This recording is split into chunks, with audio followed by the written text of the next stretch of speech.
দড়ি ছাড়াই ১,৬৬৭ ফুট উচ্চতায় উঠে ইতিহাস গড়লেন বিশ্বখ্যাত মার্কিন রক ক্লাইম্বার অ্যালেক্স হনল্ড।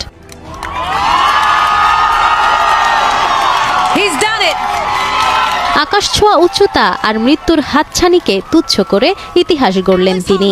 রোববার তাইওয়ানের রাজধানী তাইপেইয়ের আইকনিক তাইপেই ১০১-এর চূড়ায় আরোহণ করেন এই যুবক। তবে সাধারণ পর্বতারোহীদের মতো নয়, কোনো নিরাপত্তা দড়ি বা সুরক্ষা সরঞ্জাম ছাড়াই ১,৬৬৭ ফুট উচ্চতার এই দানবীয় কাঠামো জয় করেছেন অ্যালেক্স।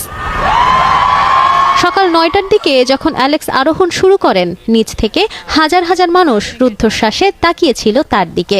পরনে ছিল একটি লাল টি শার্ট, যা বিশাল ভবনের দেয়ালে একটি ছোট বিন্দুর মতো দেখাচ্ছিল।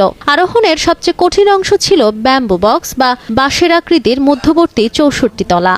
এখানে ভবনটি বাইরের দিকে ঝুঁকে থাকায় প্রতি পদক্ষেপে ছিল ছিটকে পড়ার ভয়। অ্যালেক্স মূলত ভবনের কোণ এবং ছোট ছোট এল আকৃতির খাঁজগুলোকে আঁকড়ে ধরে নিজেকে ওপরের দিকে টেনে তোলেন।